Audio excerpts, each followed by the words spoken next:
민수기 23장을 읽었습니다. 민수기 23장은 발락이 발람에게 이스라엘의 진을 다 보여주면서 그들을 저주하라고 얘기를 합니다. 그래서 처음에 이제 이 발락이가 발람이를 데리고 올라간 곳에 일곱 제단을 쌓고 거기다 하나님 앞에 제사를 드리고 드린 후에 발람이 이제 발락에게 당신은 버제물 곁에 서서 계십시오 하고 자기는 좀 떨어진 곳에 가서 하나님께 이야기를 합니다. 제가 하나님 앞에 이제 일곱 제단을 쌓고 각 제단에 수송하자 순양을 드렸습니다. 그러니까 하나님께서 발람에게 너는 내가 말하는 대로만 말해라. 그래서 발락이 갔더니 하나님께서 발람을 통하여 말씀하시죠. 말씀하실 때에 하나님은 뭐라고 말씀하셨냐면 그 말씀이 이제 7절부터 10절까지 있는데 내가 바위 위에서 그들을 보며 작은 산에서 그들을 바라보니 이 백성은 홀로 살 것이 아니라는 것이요. 그들은 여러 민족 중에 하나로 여기지 않으리로다. 그러니까 이 백성은 홀로 살지 않고 누구와 하나님이 함께 하실 것이고, 그리고 이 백성을 다 여러 민족 중에 하나로 여기지 않아요. 이 여러 민족이 이 땅에 살고 있지만 그들과 똑같이 여기지 않는 하나님의 특별한 소유물이다 라고 하는 것을 분명하게 말씀하고 있습니다. 그런 거로 누구든지 그를 해할 수가 없다라고 하는 것을 분명하게 말씀하고 있어요. 그러니까 이렇게 예언을 하니까 발람이 아니 내가 당신을 데리고 올 때는 저주하라고 데리러 왔지 어떻게 축복하라고 그랬습니까? 발람이 나는 하나님이 하시는 말씀대로만 할 수밖에 없다. 난 그렇게 말하지 않았느냐? 그러니까 발람이가 이번에는 다른 곳으로 갑시다. 그래서 이번에는 그 중간 지점에 대가 비스가산 꼭대기에 올라갔습니다. 올라가가지고 거기서 이스라엘 진을 바라보고 거기다 또 일곱 제단을 쌓고 또 가서 발람이는 또 가서 하나님께 기도를 해요. 그랬더니 하나님께서 또 말씀하시기를 내가 하는 말대로만 해라. 해서 가서 얘기를 하죠. 자, 하나님은 사람이 아니시니 거짓말을 하지 않고 인색이 아니시니 후회가 없다.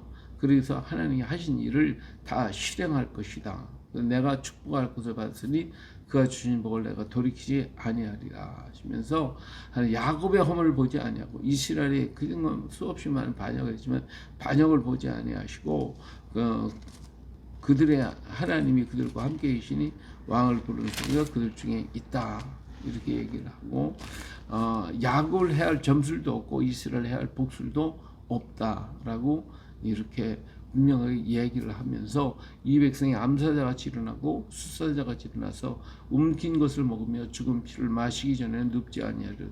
이렇게 강하다 이거죠. 그러니까 이렇게 축복하니까 발락이가 또 그냥 화가 나가지고 발람에게 그들에게 저주하지 말고 축복하지도 말라. 그러면 발람이 이제 얘기 내가 당신에게 말해 이르기를 여호와의 말씀하신 것을 내가 그대로 하지 아니할 수 없다고 하지 않습니까? 내가 하나님 하는 대로 했습니다. 예, 그러니까 또 이제 발락이가 감당이 안 되니까 이번에는 내가 마지막으로 더 다른 곳으로 갑시다. 해가지고 이번에 부월산 꼭대기 이제 이스라엘 진의 처음 앞에 진, 그다음 중간 진, 그다음 끄트머리 진에 가서 부월산 꼭대기에 가서 또 일곱 제단을 쌓고 그것을 보면서 저주해달라고 얘기. 그러니까 발람이 또 가서 기도하니까 하나님께서 내 말 한 대로 행하라. 그래가지고 또 가서 얘기하게 이제 그것은 24장에 나오는 말씀입니다.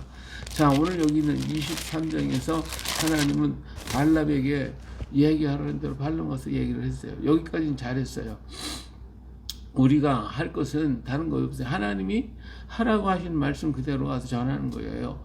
오늘 우리 교회에서도 마찬가지입니다. 하나님의 설교를 한다는 것은 뭐예요? 설교라는 것은 내 얘기를만 하고 시대 상황을 얘기하고 끝나는 게 아니라 하나님 말씀을 가서 전하는 거거든요. 이 모든 성도들이 다 이것을 알지 못하기 때문에 시대 상황 속에서 이런 시대를 만났을 때 하나님은 이렇게 하셨다라고 하는 것을 하나님 말씀을 그대로 전하는 것이고, 또 그때그때마다 하나님이 주신 말씀을 가지고 전하는 것이지, 인간의 철학이나 사상이나 인간의 어떠한 생각을 가서 전하는 것이 설교가 아니다는 거예요. 근데 오늘날 많은 교회가 하나님의 말씀을 전하는 것이 아니라 자기 말을 하고 자기 생각을 얘기하고 인간의 사상과 철학을 얘기하면서 그러면서 설교를 했다고 그런다 이거예요. 우리 하나님의 일꾼은 하나님의 말씀을 그대로 전하는 거거든요. 근데 인간의 말을 전하면 그건 하나님의 종이라고 할 수가 없어요. 전에 일본에 갔을 때 통역 선교사님이 다른 통역하는 사람을 이렇게 놓고 통역을 시켰는데, 통역을 이렇게 하라고 할 때 이 통역이 자기 생각을 자꾸 집어넣어 갖고 얘기를 하는 거예요.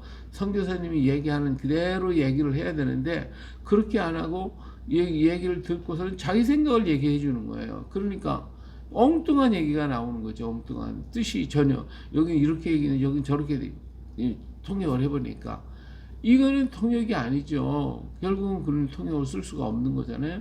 자, 그리고 같이 오늘 우리가 하나님의 말씀을 말씀대로 전하라고 하는데 그 말씀을 그대로 전하지 않고 내 생각을 전하고 세상의 것을 섞어가지고 막 전해주면, 그럼 듣는 사람이 하나님 말씀을 제대로 들을 수 있냐 그거죠. 그렇지 않으면 다른 말을 듣고 그것이 하나님 말씀인 줄 착각할 거 아니냐 그거예요.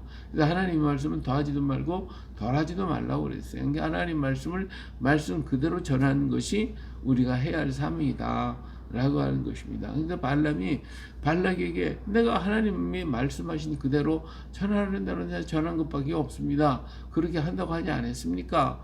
얼마나 잘한 거예요. 이게 참 잘한 일입니다.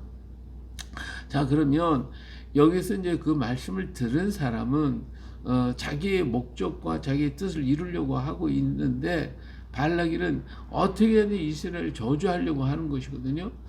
그런데 이 발락이가 생각을 좀 바꿔야 되게, 하나님 말씀을 들었으면 들은 말씀으로 깨닫고, 하나님이 이스라엘 민족 특별히 생각하시고 하나님이 함께 하시는구나, 그거 한번 깨달아야지. 처음으로 깨달은 사람은 복 있는 사람입니다. 말씀을 듣고 그만 깨달은 사람은 진짜 복 있는 사람. 두 번째 얘기했는데 깨달으면 그게 조금 덜 그래도 복 있는 사람. 세 번째까지도 깨닫지 못한다. 그러면 하나님 버리시죠. 예, 그러니까 사람이 잘못했을 때 누가 와서 권면을 할 때 처음에 듣고 회개하고 깨달으면 그 사람은 복 있는 사람입니다. 근데 안 듣거든요. 그러면 교회에서 다른 장로들과 몇 사람이 또 가서 얘기를 해요. 그래도 들으면 그래도 괜찮아요. 근데 안 들어. 그러면 세 번째 가서 얘기해서 안 들으면 버리라고 그랬어요. 내버리라고 그랬어요. 자기 마음대로, 내 마음대로 해. 그러면 내 마음대로 해. 그렇게 되는 거. 하나님의 버림을 받는 것이다 이게 말이에요. 그러나 하나님께서 내가 실수할 수 있어요. 우리가 살아가면서 얼마든지 잘못할 수 있고 실수할 수도 있어요. 그러나 그때에 하나님의 말씀을 듣거나 사람을 권면했을 때 자기가 빨리 깨닫고 돌아온다면 그 사람은 진짜 복 있는 사람입니다. 복된 사람이에요. 근데 깨닫지 못해. 그래서 자기가 또 잘 깨닫지 못해, 알지 못했기 때문에 처음에는 못 들어. 두 번째 와서 얘기했을 때에는 그걸 깨달아야 되거든요. 이 깨달을 수 있는 영을 달라고 기도해야 돼요. 처음에 한번 얘기했을 때는 내가 그거 뭐 내 뜻 이렇게 하는 것이 옳다고 생각할 수도 있어요.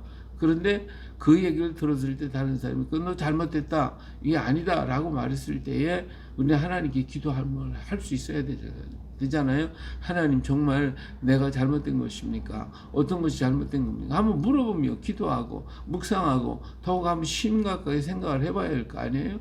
근데 그렇지 아니하고 무조건 거부해버리고 그리고 생각도 안 해버리고 내가 오라 그러다고 하면 그 사람은 복 있는 사람이 아니죠.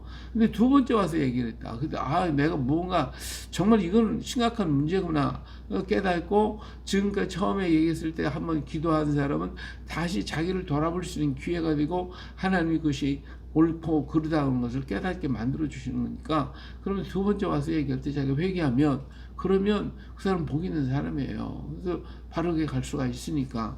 근데 그것도 아니고 세 번째 때 아니야, 내가 이게 오라 내가 하는 게 바르다고 하고 또 거부를 해버리고 또 생각지도 안 해. 세 번째는 더 이상 버린다고 그랬어요. 이 지금 발락에게 하나님 말씀을 얘기했습니다. 그러면 어떻게 하든지 이 문제 그러면 어떻게 하면 좋겠냐 하고 발람에게 물어봐야죠. 그럼 발람은 발락에게 또 하나님께 한번 물어보겠죠. 그러고서 하나님 그러면 어떻게 하라고 하는 지시를 해주셨을 거예요. 이렇게 하라 저렇게 하라. 그랬으면 발락이가 죽지도 않았을 것이고 발람이 자신도 해함을 당하지 않았겠죠. 그런데 발락이가 끝까지 고집하면 이스라엘을 저주해달라고 계속 고집을 주고 자기 생각대로 걸어간다 이거예요. 이것이 바로 이게 복 없는 자의 모습이에요. 자기 고집대로 끝까지 가겠다고, 내 생각대로 가겠다고. 그러나 하나님의 가시는 역사가 있는데 그 역사의 길을 내가 막고 서서 내가 내 뜻대로 해보겠다. 어찌 하나님의 역사를 막을 수가 있고, 누가 하나님이 하시고자 하시는 것을 막겠느냐 말이에요. 안 되거든요. 오늘도 우리나라의 되어지는 모든 일들이 인간이 자기들의 생각대로 해보겠다고 자기의 역사를 만들어보다 아무리 그래도 하나님이 이 민족을 향한 계획이 있다 이거예요. 하나님 역사에 간 방향이 있다 이거예요. 그 방향을 우리 하나님 계속 지시를 하고 있는 거죠. 계속 지시하고 역사의 주인공은 하나님이시거든요. 근데 그 역사에 대해서 듣지 않냐고 내 뜻대로 가겠다고, 인간의 방법대로 인간의 생각대로 가겠다고 발버둥을 치고 난리를 치고 자기 수단과 방법과 모든 모략과 모든 것을 다 가지고 역사를 하지만, 그러나 하나님은 막으신다 이거예요. 끊어버리신다 이거예요. 그리고 하나님의 뜻을 이루게 되는 거예요. 물론 인간이 고집대로 하다 보면 어떤 일을 하겠죠. 그러나 그 일이 완성하지는 못한다는 거. 하나님의 뜻을 누가 막을 수 있냐 이거예요. 인간이 가다가는 결국은 망할 수밖에 없는, 결국은 망하는 거예요. 하나님 예수 그리스도는 모퉁이의 머릿돌이 되신다고 그랬거든요. 이 머릿돌들이 위에 떨어지는 사람은 박살나는 것이고, 그 돌이 그 머리에 떨어지면 가루가 된다고 그랬어요. 그러니까 하나님 앞에 저항하는 자는 결단코 설 수가 없습니다. 그러기에 어떻게 해요? 하나님을 불복하는 것밖에 없어요. 하나님, 그럼 내가 어떻게 하면 좋겠습니까? 발락이가 발람 앞에, 정말 하나님 앞에 그렇게 좀 기도해봐라. 내가 그럼 어떻게 하면 좋겠냐? 나의 갈 길을 가르쳐달라. 그럼 그대로 하겠다. 그렇게 했다면 발락이가 살 수 있었죠. 그것이 자기가 하나님의 뜻대로 가겠습니다라고 한 하나님 앞 항복하는 거잖아요. 그러면 그의 길이 평탄할 것이고 그가 복 있는 사람이 될 것인데, 그게 아니고 하나님을 물어보는 게 어떻게 자기 뜻대로 내 뜻대로 가겠다고 발버둥을 치고 있거든요. 안 된다 이거예요. 오늘 인간이 아무리 발버둥을 쳐도 하나님은 하나님의 길을 갑니다.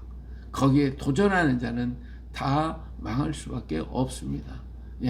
그러기에 오늘 우리는 내 자신이 언제나 하나님의 뜻 가운데 서 있다고 하는 사실을 우리는 깊이 깨닫고 그 안에 순종하고 그 뜻 앞에 엎드리고, 내가 잘못한 것이 있으면 바르게 고쳐서 하나님께 맞추려고 노력하는 것, 바로 그것이 성령의 인도하심을 따라 순종하는 것밖에 없습니다.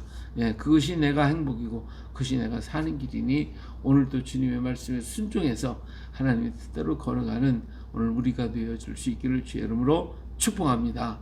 할렐루야.